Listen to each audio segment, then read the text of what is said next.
Pierre Boulet, je suis heureux de vous recevoir ici pour la pause du Digital Concert Hall du programme en direct de la Philharmonie. J'aimerais que vous nous expliquiez un petit peu ce qui vous a fait associer votre propre œuvre, Explosante fixe, et le Rossignol de Stravinsky dans ce programme aujourd'hui. Oui, ça peut paraître un peu absurde de mettre les deux œuvres en parallèle. Du reste, elles ne sont pas en parallèle, elles sont en contraste. Mais j'aime beaucoup cette œuvre de Stravinsky et ça m'a beaucoup influencé, non pas dans le style même, mais dans la façon d'instrumenter. L'instrumentation est vraiment extraordinaire, même pour Stravinsky, c'est une de ses instrumentations les plus inventives. Et donc, j'ai pensé que par rapport à Explosant Fist qui tâche, avec le moyen de l'électronique en particulier, de trouver des nouvelles couleurs pour un ensemble instrumental, qui est un ensemble très réduit, eh bien, on pouvait imaginer que Stravinsky m'a influencé. Voilà, c'est ce que je voudrais que les gens pensent. Et en effet, il m'a influencé. En 1971, à la mort de Stravinsky, une revue musicale lance un appel aux compositeurs d'écrire une pièce d'hommage, une page à Stravinsky justement. C'est là que vous avez répondu. Oui, c'est là que j'ai répondu et les Français n'ont pas beaucoup compris ça parce qu'ils ne savaient pas que le mot allemand pour mi bémol, c'est S en allemand. Et le nom de Stravinsky commence par S, ça n'a rien à voir avec la lettre S en tant que telle. Et c'est pour ça que j'ai commencé à écrire une espèce de kit, vraiment, dont n'importe qui pouvait se servir pour essayer de composer quelque chose. C'était sous forme d'une espèce de dispositif géométrique qui montrait la proportion des choses. Mais évidemment, ce kit, il y en a un tout de même, un compositeur qui l'a utilisé, c'est Holliger. Il a écrit une pièce à partir de ces éléments et c'était intéressant de voir comment il a réagi justement. Tandis que moi, j'ai réagi plus tardivement. J'ai fait d'abord une pièce comme ça, avec électronique toujours, mais qui était beaucoup trop compliquée pour l'époque, si bien que ça ne marchait pas vraiment. Et alors je me suis dit, pourquoi ne pas composer une pièce pour la flûte avec un ensemble d'instruments, un petit ensemble d'instruments qui marchait. Et comme j'ai utilisé beaucoup de percussions et d'instruments à clavier en général, j'ai éliminé tout ce qui est instruments à clavier et en particulier les instruments de percussion. Si bien que vous avez des choses tout à fait classiques, les cordes, dans un petit effectif bien sûr, des bois et des cuivres, et rien d'autre. Et pour moi, ça a été intéressant justement de me priver d'instruments que j'aime beaucoup pour trouver quelque chose avec des instruments tout à fait normaux, entre guillemets, et essayer de trouver une sonorité qui soit très différente. Alors avec l'électronique, c'était possible. Et l'électronique a fait tellement de progrès, cette œuvre a été composée donc il y a assez longtemps déjà, il y a une vingtaine d'années, disons peut-être 15-16 ans, et l'électronique a fait des progrès géants entre-temps, si bien que c'est intéressant de regarder ça aussi à travers l'historique de la technique. Bien sûr, il faut, pour remettre ça en perspective, le thème donc, qu'on retrouve dans Originel et qui sert de base au développement des transitoires, euh, transitoire 5 et transitoire 7, qui sont donc ici les trois composantes de cette exposante fixe, avec les interstitiels d'électronique qui relient l'un à l'autre. J'aimerais resituer ça un petit peu dans le temps, c'est-à-dire que la mort de Stravinsky en 71, vous écrivez déjà votre première version d'explosante Oui. fixe, avec ce matériau qui s'organise et qui est interdépendant autour du thème que vous reprenez dans Originel. Et puis ensuite, à la mort de votre flûtiste et chercheur Oui. Laurence Beauregard, en 1985, vous décidez d'écrire, après avoir cherché avec lui justement sur l'évolution de l'interaction entre le musicien et l'électronique pendant des années, mais c'est donc déjà 1985. Et puis la version que nous jouons aujourd'hui est une que vous avez finalisée en 91-93, euh, avec l'ensemble intercontemporain et les studios d'IRCAM. Et donc voilà, maintenant en 2010, c'est la version, on va dire, Oui, c'est la version définitive, en définitive, principe en tout cas. en Oui, principe. En tout cas, c'est donc une démarche d'une bonne trentaine d'années. oui. Oui, vous savez, au début de l'électronique, la première pièce que j'ai faite, c'était à Freiburg, au studio de Freiburg. Il y avait un studio allemand du Sud-Ouest Funk, d'ailleurs, qui s'est appelé depuis le Strobel Studio parce que Strobel était le chef du département musique et il était très fameux pour avoir beaucoup aidé la musique contemporaine immédiatement après la guerre et pendant les années qui ont suivi. Mais à ce moment-là, c'était encore de l'analogique, pas du tout du digital. Et en plus de ça, alors il y avait des câbles de tous les côtés, on se prenait non pas les pieds dedans, mais les pieds intellectuels dedans, et c'était pas commode du tout.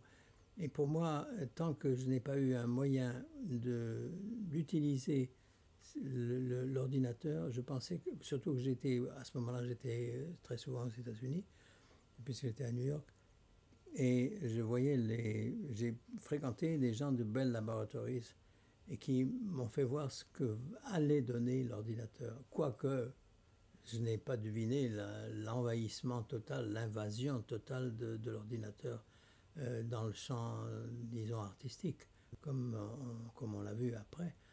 Parce que l'IRCAM, cet institut que nous avons fondé, l'IRCAM, ça a été pensé, disons, en 72. En 72, qui pouvait penser que l'électronique et disons l'ordinateur envahiraient à ce point-là absolument tous les registres. Et donc, ça a pris du temps, mais j'avais la patience. Je me suis dit, ça viendra un jour. Je ne savais pas comment, mais je pensais que ça viendrait un jour. Et justement, avec Bourgard, qui était très intéressé, ça nous a fait beaucoup de peine qu'il meure si jeune et si vite, parce que c'était un des rares musiciens qui était intéressé à passer son temps pour coordonner des choses qui n'étaient pas jusqu'à maintenant, c'est-à-dire coordonner l'instrument dont il avait la passion et l'électronique dont il avait aussi la passion. Et il y avait très peu de gens qui passaient des heures dans les studios pour essayer d'améliorer la technique de la relation d'un instrument avec l'ordinateur. Et c'est pour ça que cette œuvre, enfin, lui a en partie dédiée, parce que c'est lui qui a été très instrumental dans l'élaboration de cette technique. Bien sûr, relation homme-machine, comment peut-on faire réagir un ordinateur aux caprices d'un interprète ou d'une exécution et aux aléas même peut-être d'une exécution. C'est-à-dire qu'il peut y avoir des accidents de parcours, lors des répétitions on reprend un certain endroit, il faut recaler tout ça. Bien sûr, il y a quelqu'un qui s'occupe de l'ordinateur et qui le remet sur la bonne voie le cas échéant. Mais au début, on a commencé avec des techniques très différentes. La flûte telle que je la tiens ici dans ma main était équipée de capteurs, équipée de toutes sortes d'interfaces qui permettaient à l'ordinateur de reconnaître quelle note était jouée. Et puis aujourd'hui, je crois que vous avez un dispositif qui permet de suivre la partition. En même temps, au-delà, bien sûr, de l'amplification des différents instruments, qui est une autre chose acoustique qui a lieu, mais qui permet à l'ordinateur, peut-être pas d'interpréter la partition, mais en tout cas de suivre l'exécution de la partition. Oui, c'était exactement ça, parce qu'avant, c'était l'instrumentiste qui jouait en fonction de sa synchronisation avec la technique.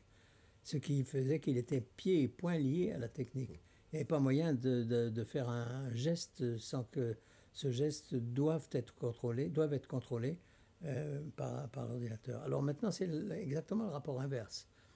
Nous avons ce qu'on appelle le suivi de partition, qui a été assez long à établir parce que c'est délicat. Et ce suivi de partition a la partition inscrite dans son programme. Et immédiatement, si vous jouez une note, il reconnaît la note. Et donc, il suit.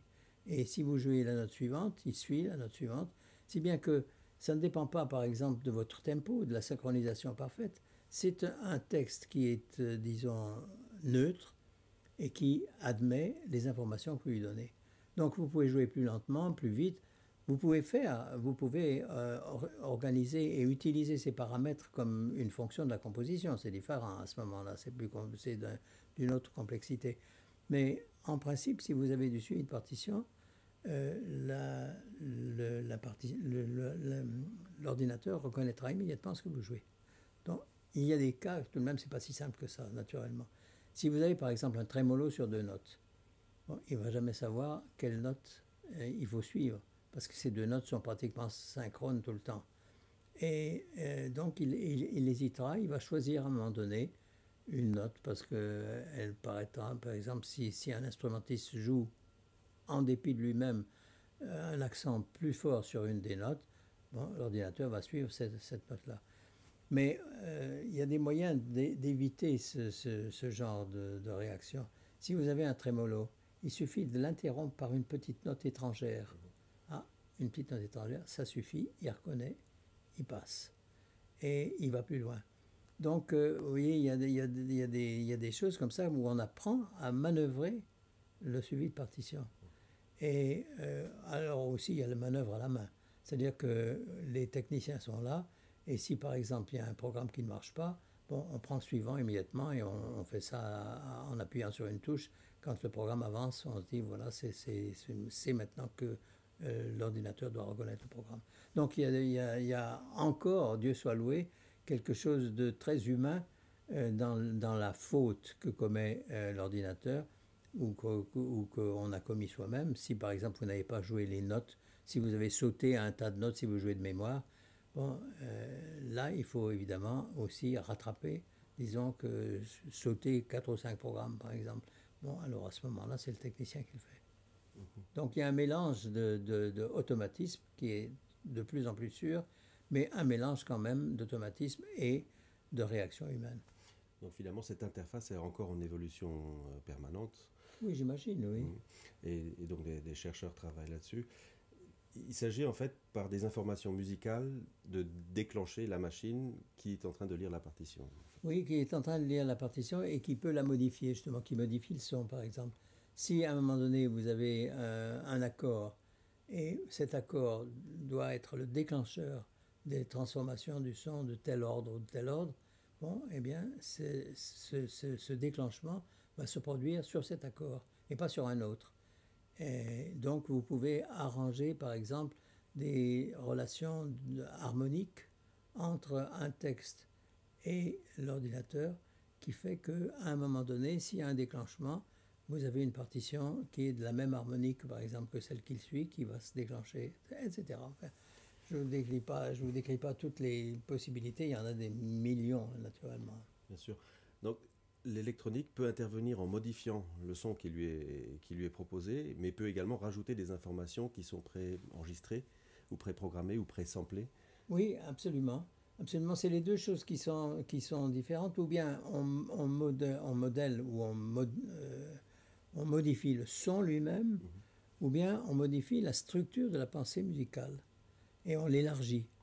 Par exemple, vous pouvez faire des échos rythmiques.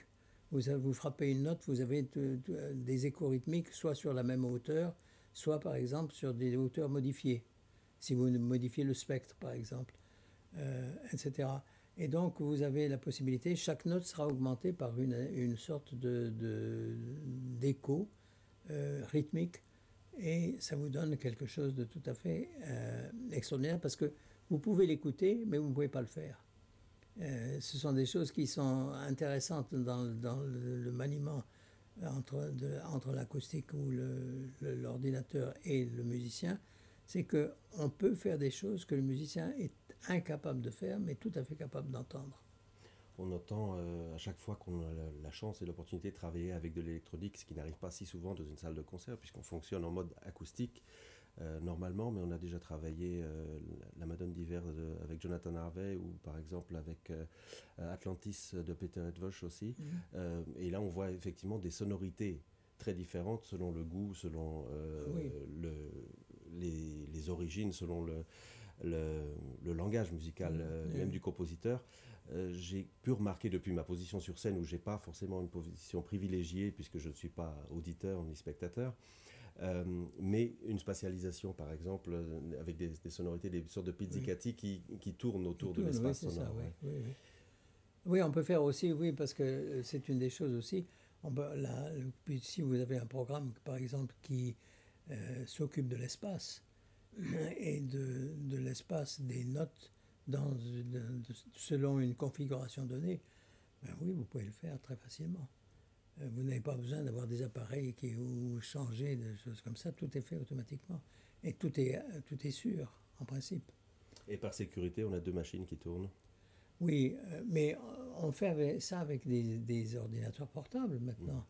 Avant, si vous voulez, je me souviens quand on a fait Répondre-moi à l'IRCAM pour la première fois, c'était en 81. L'ordinateur remplissait toute une pièce, vraiment. Maintenant, vous pouvez vous installer ça sur vos genoux pratiquement, et ça marche beaucoup mieux qu'autrefois même. Donc les programmes ont été, dans les 30 dernières années, les programmes ont été énormes. Toute une évolution que Stravinsky n'a pas vécue, lui. Non, je crois que l'ordinateur l'intéressait pas du tout, autant que j'ai pu m'en rendre compte en tout cas. Mais par contre, dans Rossignol, on voit une nette évolution de l'écriture entre le premier acte et le deuxième et le troisième. C'est ce qui crée pour moi, pour beaucoup de gens, pas pour moi justement, la faiblesse de la pièce. Parce qu'on a un premier acte qui est avant l'oiseau de feu et les deux autres actes qui sont après le sac du printemps. Et alors surtout quand on lit les réactions de l'époque, on disait mais qu'est-ce que diable a été fait dans cette espèce de chinoiserie alors qu'il a inventé le sac du printemps, et le sac du printemps ça démolit tout ça à l'avance. Et c'est pas vrai, je trouve que surtout si on voit maintenant les choses d'un point de vue théâtral, on se dit le premier acte, bon, c'est un milieu de paysans, de cuisinières, etc. Donc ils ont affaire à un vocabulaire dont ils se servent déjà, qui a déjà été beaucoup utilisé. Et quand on entre à la cour de l'empereur, là, il faut tout de même un langage plus original. Si bien qu'on peut imaginer que simplement la nécessité théâtrale crée cette espèce de différence entre le premier acte et les deux autres. Pour moi, c'est comme ça que je le conçois en tout cas. Et j'aime beaucoup aussi bien le premier acte que les deux autres, mais évidemment, le deuxième et le troisième acte sont beaucoup plus originaux. Dans l'un, on sent beaucoup l'influence de Scriabine, l'influence de Rimsky-Korsakov, évidemment, et surtout, ça commence presque comme le premier nocturne de Debussy, le début de la pièce.